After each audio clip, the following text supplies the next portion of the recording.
నమస్తే, welcome to voice today. ప్రముఖ పుణ్యక్షేత్రమైన తిరుమల తిరుపతి దేవస్థానం లడ్డూలో ఏదో అవకతవకలు జరిగినాయి అన్న ఆరోపణలు నేపథ్యంలో చాలా విచారంగా ఉంది. బట్ అక్కడ పరిస్థితులు తిరుపతిలో ఇలాంటిది ఇంతకుముందు జరిగిందా, అసలు అక్కడ ఏం జరిగింది ఉంటుంది, ఆ విషయాలపై మనతో మాట్లాడడానికి ఈరోజు మన స్టూడియోకు కాసారం రమేష్ గారు, తిరుపతి వాస్తవ్యులు, తిరుమల తిరుపతి దేవస్థానానికి మరియు అక్కడున్న తిరుపతిలో చాలా కార్యక్రమాలు దేవుని పేరు మీద వాళ్ళు చేశారు. వారిని అడిగి తెలుసుకుందాం. నమస్కారం సార్, రమేష్ గారు.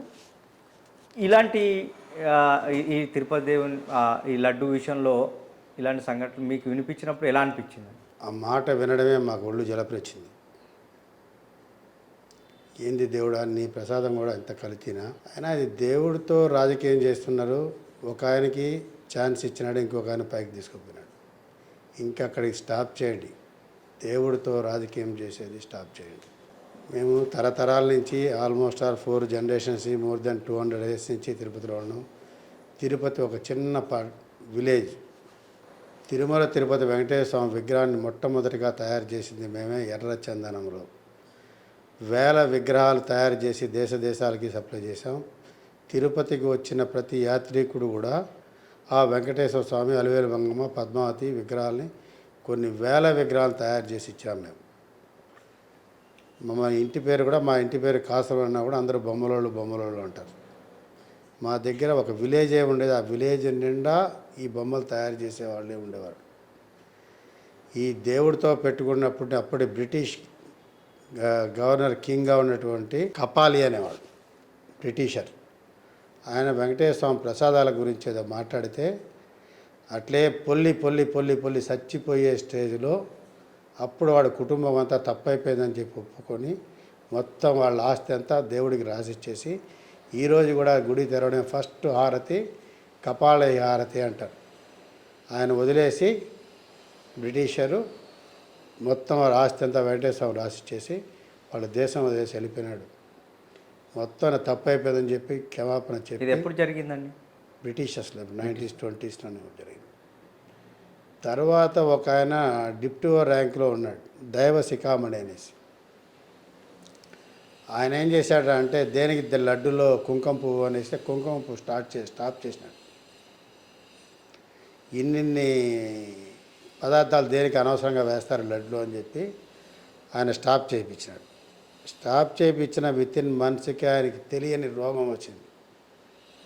తెలియనటువంటి రోగం వచ్చి మెడ్రాస్ అపోలోలో గిల్లగిల్ల కూడా కొట్టుకొని పిచ్చోడై చనిపోయాడు. లాస్ట్ ఆయన చనిపోయేటప్పుడు చెప్పిన ఓడేమిరా అంటే, నేను దేవుడి ప్రసాదాల్లో అనవసరమైనటువంటి కుంకుమ పూలు వేయద్దని చెప్పి నేను దేవుడికి ప్రసాదానికి నేను తప్పు చేశాను, దానికే నాకు ఈ రోగం ఇచ్చినాడు దేవుడు. ఏ పీరియడ్లో జరిగిందండి? ఇది 70sలో జరిగింది, 79 అప్పుడు జరిగింది. అది అప్పుడు 80s, జస్ట్ 79, 80లో జరిగినాడు. ఆయన దైవ శిఖామణి ఆయన పేరు. ఇప్పుడు మీరు ఇన్ని దాదాపు 6 దశాబ్దాలుగా అక్కడ ఉంటున్నారు కదా తిరుపతిలో. ఇలాంటి సంఘటనలు ఎప్పుడైనా మీ నోటీస్కి వచ్చాయండి? ఇది ఫస్ట్ టైము. ఏదో జరుగుతూ ఉన్నాయి, ప్రసాదాలు ఏదో పాసిపోతూ ఉన్నాయి, తినేవాళ్ళు లేకుండా. మాకు బాగా బుద్ధి తెలిసి మేము చిన్నప్పుడైతే ప్రసాదాలు తీసుకునేవాళ్ళు ఉండేవాళ్ళు కాదు, అంత జనాలు తక్కువ. ఫ్రైడే ఎన్టీ రామారావు గారు వచ్చిన తర్వాత తిరుపతికి ట్రైన్ కన్వీనియన్స్, బస్ కన్వీనియన్స్ బాగా పెంచి తిరుమల తిరుపతి దేవస్థానాన్ని బాగా పబ్లిసిటీ చేసి ఆయన పుణ్యంగానే తిరుమల తిరుపతి దేవస్థానానికి క్యూ కాంప్లెక్స్ అయితేనే పిఆర్కే ప్రసాద్ గారు ఉన్నాడు, బాగా ప్రచారం చేసి టీటీడీని అతి నూతనంగా తయారు చేసినాడు మొదటిసారిగా ఎన్టీ రామారావు గారు. తర్వాత కొద్దిగా డెవలప్ చేసినాడు. ముందర పక్కంతా చిన్న చిన్న షాపులన్నీ కొట్టేసి దాన్ని బాగా డెవలప్ చేసినాడు చంద్రబాబు నాయుడు. ఆయన కూడా కొన్ని అవకతవకలు చేసినాడు కాబట్టి ఆయనకు కూడా ఒక వార్నింగ్ ఇచ్చినాడు దేవుడు. అవన్నీ తెలుసుకొని దయచేసి ఇంకా దీన్ని రాజకీయం చేయొద్దండి. తిరుపతికి ఎవరు వచ్చినా కూడా ఇందిరాగాంధీ కాదు, నెహ్రూ కాదు, గాంధీ కాదు, సుబ్రహ్మణ్య స్వామి గారు ఎవరు వచ్చినా ఫస్ట్ మా షాప్కి విజిట్ చేసేవాళ్ళు. ఫస్ట్ అక్కడ తిరుపతిలో ఏమి ఉండేది కాదు. ఫస్ట్ వచ్చి మా దగ్గరనే మేము కొన్ని వేల విగ్రహాలు తయారు చేసి ఇచ్చుకుంటాం. రామారావు ప్రమాణ స్వీకారం ఢిల్లీలో ఉండే దీంట్లో కూడా ప్రెసిడెంట్ బంగ్లాలో కూడా వెంకటేశ్వర స్వామి విగ్రహాలు మేమే తయారు చేసి ఇచ్చాం. ఓకే. అయినా ఇది మాత్రం రాజకీయం చేయడం చాలా ఇప్పుడు దీనిలో పవన్ కళ్యాణ్ గారు కూడా పశ్చాత్తాప దీక్ష అని చెప్పి వాళ్ళు 7 days చేస్తున్నారు కదా, అది రాజకీయ దుమారం లేపుతుంది. ఇప్పుడు జగన్ గారు కూడా నిన్న కావాలని ఇప్పుడు ఎందుకు డిక్లరేషన్ అడుగుతున్నారు, నేను ముఖ్యమంత్రి స్థాయిలో ఉన్నప్పుడు వచ్చా కదా, ఇప్పుడు నా మతం గురించి ఎందుకు తీస్తున్నారనే ప్రశ్న చేస్తారు. లడ్డు విషయంలో ఈ రాజకీయ జోక్యం ఎందుకు జరుగుతుంది అనుకున్నాను. ఇదే రాజకీయాలు జోక్యం వద్దనే కదా చెప్తున్నాము. దేవుడి దగ్గర రాజకీయాలు వద్దు దయచేసి, ఇంకా అక్కడ స్టాప్ చేయండి. ఆయన ముఖ్యమంత్రిగా 3-4 సార్లు వచ్చినాడు, అప్పుడు లేదు కదా. ఈరోజు దేనికి స్టాప్ చేస్తున్నారు? ఎన్ని మంది క్రిస్టియన్స్ సైన్ చేసేసిపోతున్నారు లోపలికి, ఎన్ని మంది ముస్లిమ్స్ సైన్ చేసిపోతున్నారు. మనకి ఒకప్పుడు కడప జిల్లాలో ఒక పెద్ద సాహెబ్ ఒక అతను, ఆయనకి ఇదే వారికి ఏదో అన్నాని మాట అన్నాడని చెప్పి విపరీతం మొత్తం ఫ్యామిలీకి ఏదో రోగం వస్తే ఆయన మొత్తం ఈ రోజుకి 108 బంగారు బిందెలు చెంబులు చేసి దాంతోనే వెంకటేశ్వర స్వామికి అభిషేకం చేస్తారు. తిరుపతి దేవుడు అనేవాళ్ళు అంత పవర్ఫుల్ అని మీరు అందరికీ దేవుడు ఆయన, ఒక ముస్లిం కని కాదు, ఒక క్రిస్టియన్ కని అంత అంత పవర్ఫుల్ గాడ్ అన్నప్పుడు ఇప్పుడున్న ప్రస్తుత పరిస్థితుల్లో ఆ రాజకీయాలు చేస్తున్నారు కదా, అది ఎలా చూడాలంటారు? అది చాలా చాలా తప్పు రాజకీయం చేయడం. వెంకటేశ్వర స్వామి దేవుడితో రాజకీయం చేస్తున్నారు, వీళ్ళు పుట్టగతులు లేకుండా పోతారు. ఇప్పుడు తిరుపతి మీరు అన్ని సంవత్సరాల నుంచి అక్కడ ఉంటున్నారు కదా, ఇప్పుడు అంటే దీని నాణ్యత అనేది ఇప్పుడు చెక్ చేసే బదులు ముందే అంటే ఆ టెస్టింగ్లు ల్యాబ్కు లేకుండానే డైరెక్ట్గా నెయ్యి వాడతారా? ఇప్పుడు ఎందుకు టెస్ట్ చేయాల్సి వచ్చింది? దీనికి నాకు తెలిసి ఒక 90sలో అనుకుంటాను, మైసూర్లో CFTRI అని ఉంది ఒకటి, ఫుడ్ టెక్నాలజీ. ఆయన డైరెక్టర్ కృష్ణయ్య గారు అని ఉన్నారు. వాళ్ళని పిలిపించారు అప్పుడు చంద్రబాబు నాయుడు రామారావు గారు ఉన్నప్పుడు, రామారావు గారు ఉన్నప్పుడు ఫుడ్ టెక్నాలజీ అని చెప్పి మైసూర్లో పెద్ద టెక్నాలజీ, అది పర్మిషన్ కావాలి దేనికి కానీ. ఆయన పిలిపించినారు. ఆయన నెల్లూరు అతను. ఆయనతో కూడా పుల్లారెడ్డిని పిలిపించారు. ఈయన స్వీట్ అంటే పుల్లారెడ్డి కదా అనేసి. ఆయన చెప్పిన దానికి పుల్లారెడ్డి చెప్పిన దానికి అక్కడ లోపల మ్యానుఫ్యాక్చరింగ్ జరిగేదానికి సంబంధమే లేదు. వాళ్ళు ఏం చెప్పారంటే CFTRI నుంచి లేటెస్ట్ మిషనరీస్ ఉన్నాయి, మీకు ఎన్ని లక్షల లడ్డు కావాలో తయారు చేయొచ్చు అని చెప్పి ఆయన చెప్పి, దీనికన్నా ఎక్స్ట్రాడినరీగా మేము చేస్తాము, 1 month అయినా కూడా లడ్డు చెడిపోకుండా చేస్తాము అని CFTRI వాళ్ళు దాంట్లో వాళ్ళు కూడా చెప్పారు. కెమికల్స్ ఏమి వేయమని CFTRI డైరెక్టర్స్, CFTRI టీం అంతా చెప్పినారు. దాంట్లో స్వీట్ అనే దాంట్లో మన ఆంధ్రప్రదేశ్లో మంచి అనుభవం ఉన్నటువంటి పుల్లారెడ్డి గారు కూడా ఆయన చెప్పింది కరెక్టే, అందరూ చేతులు పెట్టి పిసికేదానికైనా లేకుండా అంత మిషన్ టెక్నాలజీతో చేస్తాము అని ఆయన చాలా క్లారిటీగా చేశారు. వాళ్ళు మైసూర్లో కూడా ఇవి తయారు చేసినట్టుగా నాకు గుర్తు, CFTRIలో చేసి దాన్ని ఆల్మోస్ట్ 2 months పెడితే కూడా 2 months కూడా లడ్డు చెడిపోలేదు.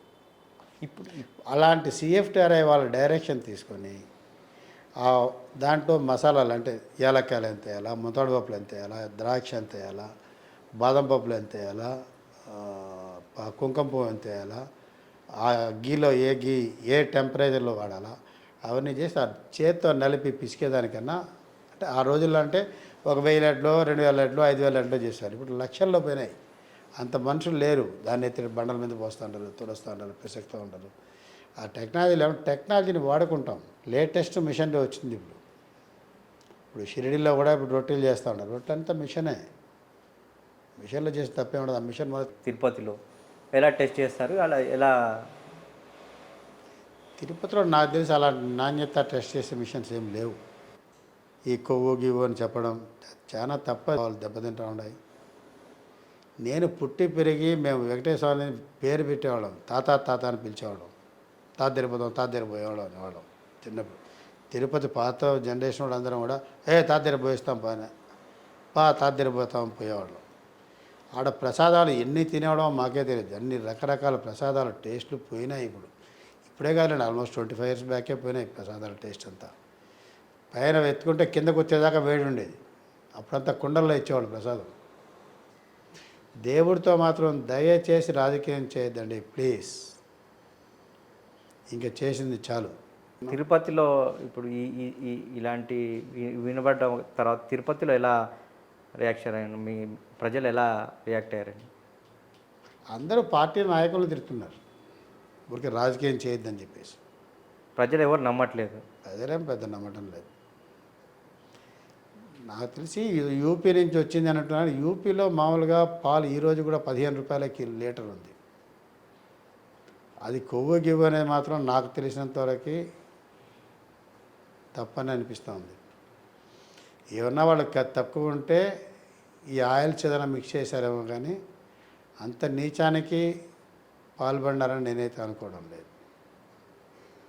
ఓకే, ఫైనల్గా తిరుమల దాని లడ్డు మీద రాజకీయ నాయకులకు కావచ్చు, ప్రజలకు కావచ్చు, మీరేం సందేశం ఇస్తారు? ఇంకా దీన్ని రాజకీయం చేయొద్దండి ప్లీజ్.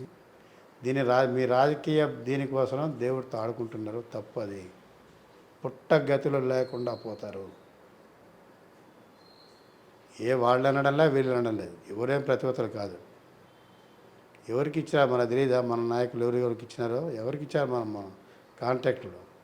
దానికే దేవుడు ఒకసారి ఛాన్స్ ఇచ్చినాడు చంద్రబాబు నాయుడు గారికి.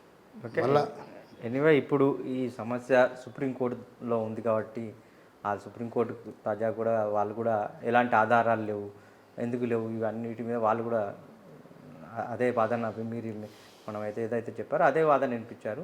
కానీ భవిష్యత్తులో కూడా ఇలాంటి సంఘటనలు పునరావృతం కాకుండా ఉండాలని మేము కోరుకుంటున్నాం. అదే ఆ రకంగా మీరు కూడా ఎంత బాధ, మీరు ఈరోజు మా స్టూడియోకి వచ్చి మీరు ఇంత బాధపడుతున్నారో మిగతా జనం ఏదైతే శ్రీవారి భక్తులు ఉన్నారు కూడా వాళ్ళు కూడా చాలా మనోవేదన చెందుతున్నారు. శ్రీవారి భక్తుల మనోబాధన కావాలంటే ఒక 100 మందిని ఇంటర్వ్యూ చేయండి, ఎంత బాధపడిపోతున్నారంటే చెప్పలేము. అయ్యా మనం ఈరోజు తిరిగింది ఆ మాంసమా ఏంది ఇది? ఈ లడ్డు తీసుకొని పోతే తిరుపతి లడ్డు వాళ్ళు మళ్ళా తిరుపతి నుంచి పోయిన తర్వాత వెంకటేశ్వర దగ్గర పెట్టి పూజ చేస్తారు, తలిగ వేస్తారు. పిండె తెలగ వేసి పిండె తలిగలో దీపం పెట్టి బంధువులందరినీ పిలిచి అక్కడ మళ్ళా ప్రసాదం చేసి ఆ ప్రసాదంతో కూడా తిరుపతి వెంకటేశ్వర నైవేద్యం లడ్డు పెట్టి అందరు బంధువులకు అందరికి ఒక ముక్క పంచేవాళ్ళు. లడ్డు తీస్తే కనీసం ఒక 10 ముంతాడు పప్పులు వచ్చేది, ఒక 6-7 బాదం పప్పులు వచ్చేది. నాకు నా బాదం పప్పులు కొట్టుకునేవాళ్ళం. ద్రాక్ష అయితే అంత వచ్చేది. ఇప్పుడు ద్రాక్ష లేదు, ముంతాడు పప్పులు లేదు, బాదం పప్పు లేదు, కుంకుమ పువ్వు అసలే కనబడదు, ఏలకాయ తొణకలు కనబడవు. మొత్తం తగ్గిపోయింది. క్వాలిటీ పెంచండి. ఏం దేవుడు లడ్డు మనం ఫ్రీగా ఇచ్చినా కూడా మనకేం లాస్ అయిపోయేది ఏం లేదు. దేవుడు నిలబడుకొని సంపాదిస్తున్నాడు తాత 24 గంటలు. ఆ లడ్డుని వందలకి బ్లాక్లు అమ్ముకుంటున్నాడు. మేము ఎన్నో మందిని చూసినాం ఈ లడ్లో ఈ దొంగ వ్యాపారాలు చేసిన వాళ్ళు, టికెట్లు అమ్ముకున్న వాళ్ళని, ఎక్స్ట్రా అమ్ముకున్న వాళ్ళు, ఎవడూ బాగుపడిన వాళ్ళు లేరు. సాయంత్రానికి ఖాళీ. దయచేసి చెప్తున్నాం, ఇంకా రాజకీయం వెంకటేశ్వర స్వామి లడ్డుతో కానీ వెంకటేశ్వర స్వామితో కానీ ఆడద్దండి. మేము ఒక తిరుపతిలో పుట్టి పెరిగినాం, తరతరాల నుంచి ఉండాం. తిరుపతి వెంకటేశ్వర స్వామి విగ్రహాలు కానీ ఫోటోలు కానీ మా ఫ్యామిలీనే ఇప్పుడు కాదు 150 ఇయర్స్ నుంచి కాసారాం రాఘోల్ చెట్టి అండ్ సన్స్ అనేది మేము మాత్రమే విగ్రహాలు తయారు చేసి, ఇంకెవ్వరూ లేరు తిరుపతిలో. తర్వాత పుట్టినారు. ఎర్ర చందనం అనేది ఒక చిత్తూరు జిల్లాలో వెంకటేశ్వర స్వామి కొండ చుట్టుపక్కల కడప జిల్లాలో మాత్రమే పడింది. ఆ చెక్కకి మా ఒక్కరికే దగ్గర 100 ఇయర్స్ నుంచి మాకు ఎర్రచందనం పర్మిట్ ఉండేది. అక్కడ పండిన చెక్క మాకు ఎంత రోజు కావాలో అంత ఫారెస్ట్లో మాకు కట్ చేసి ఇచ్చేవాడు. మాకు నేషనల్ అవార్డ్స్ 7 times వచ్చింది మాకు వెంకటేశ్వర స్వామి విగ్రహానికి, అలవిలమ్మ పద్మావతి విగ్రహానికి, మా ఫ్యామిలీకి. ఓకే, అంటే ఫ్యామిలీ కాసారాం మా ఫ్యామిలీ హిస్టరీ నా కాసారాం రాఘోల్ చెట్టి అండ్ సన్స్ అంటారు. Okay, company. ఓకే, తిరుపతిలో 1926లో. ఓకే, ఇప్పుడు ఇది ఓన్లీ రాజకీయ దుమారం లేపుతుంది కానీ కేవలం ప్రజల మనోభావాల్ని చాలా తప్పుదోవ పట్టిస్తున్నారు. ఇది చాలా తప్పది. ఒక తిరుపతి వాస్తువులుగా, తిరుపతి వెంకటేశ్వర స్వామి భక్తులుగా, తిరుపతి వెంకటేశ్వర స్వామి మేము ఎంతో ఆస్తులు ఇచ్చినాం. ఈ రోజుకి తిరుపతిలో ఎవరైనా యాత్రికుడు వచ్చినాడంటే ఉండే 95 ఎకరాల ల్యాండ్, అండర్ గ్రౌండ్ డ్రైనేజ్ మొత్తం ఆ ల్యాండే ఇచ్చాం. 95 acres. ఈరోజు 100 కోట్ల రూపాయలు. ఒక భక్తుడిగా, ఒక ఊర్లో పుట్టినవాడిగా చెప్తున్నాను, చాలా తప్పు చేస్తున్నారు. ఇది దేవుడు వారికి సరైన పనిష్మెంట్ ఇస్తాం. మేము చిన్నప్పుడంతా తిరుపతిలో ప్రసాదం అంటే అప్పట్లో ఆకులు ఈగులు కాదు, కుండల్లో ఇచ్చేవాడు. కుండని 2గా బద్దలు కొట్టి ఒక కుండలో అన్ని రకాల ప్రసాదాలు వేడిగా వేసి ఇచ్చేవాడు. ఎంత ప్రధానమంత్రి కాదు, ప్రైమ్ మినిస్టర్ కాదు, ఎవరు వచ్చినా కూడా ఆ కుండ ప్రసాదాలు అట్టే చేతికి ఇచ్చేవాళ్ళు. ఎంత ఇష్టంగా తినేవాళ్ళు అంటే అంత ఇష్టంగా తినేవాళ్ళు. కుండ కూడా ఖాళీ చేసిన రోజులు ఉన్నాయి. లడ్డు వేడిగా తిన్న రోజులు ఉన్నాయి. మేము లడ్డు ఇట ఓపెన్ చేయగానే ఇంట్లో రావచ్చు, ఎవరు వచ్చినా ఇంట్లోకి అబ్బా లడ్డు అనేవాడు. ఒక లడ్డు అనేది ఇంట్లోకి వస్తేనే అంత వాసన ఉండేది లడ్డు. ఆ వాసన ఎక్కడ పోయిందో ఇప్పుడు దాని గురించి పట్టించుకునే లేరు.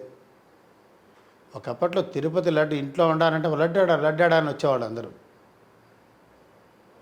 అలాంటి లడ్డు ఇప్పుడు ఎట్టంటే అట్ట బస్సులో వేయడం, లారీలో వేయడం, దాని పవిత్రత లేదు, పాడు లేదు, బడ్డ అంటే ఇదైపోయింది. లడ్డు అంటే వాడు కాళ్ళు చేతులు కడుక్కుందే, స్నానం చేయిందే లడ్డు తాకేవాళ్ళు కాదు. అంత పవిత్రంగా చూసుకున్నాం. అంత పవిత్రంగా చూసుకున్నటువంటి లడ్డుని ఈరోజు ఎంత దరిద్రంగా మాట్లాడుతున్నారు. చాలా చాలా తప్పిది. అది వాళ్ళకే వాళ్ళ మోనోభావాలకు వదిలేస్తాం. దేవుడే చూసుకుంటాడు వాళ్ళని. ఇట్లా దేవుడితో ఆడుకున్న వాళ్ళ విషయాలన్నీ మేము చాలామందిని చూసినాం తిరుపతిలో. పుట్టగతులు లేకుండా, కుటుంబాలే లేకుండా పోయినాయి. ఎక్కడో తెలియదు. మా ఫ్యామిలీలో మా మాదిరి ఇంకా ఈ వ్యాపారం చేసిన ఫ్యామిలీస్ అసలు లేరు. ఫ్యామిలీలే లేరు. ఇంకా మేమని అంతంత ఉన్నాం. ఈ దేవుడు విగ్రహాలను తీసుకునేది, కాళ్ళ కింద తీసుకునేది, మూటలు కట్టి చేసిన వాళ్ళంతా చాలామందిని చూసినాం మేము. దేవుడితో ఆటలాడితే మాత్రం పురుగులు పట్టిపోతాడు అంతే. ఓకే అండి. ఈరోజు తిరుపతి వాస్తవ్యులు కాసారం రమేష్ గారు ఈ తిరుపతి లడ్డు గురించి తన బాధను వ్యక్తం చేయడానికి వచ్చి మన స్టూడియోలో వచ్చి ఈరోజు శ్రీవారి భక్తులందరికీ కూడా తిరుపతి దేవస్థానం యొక్క ప్రాముఖ్యతను మరియు విశేషాన్ని ఆయన తెలియజేసినందుకు వాయిస్ స్టూడియో నుంచి కూడా మేము ప్రత్యేక ధన్యవాదాలు తెలియజేసుకున్నాం. నమస్కారం.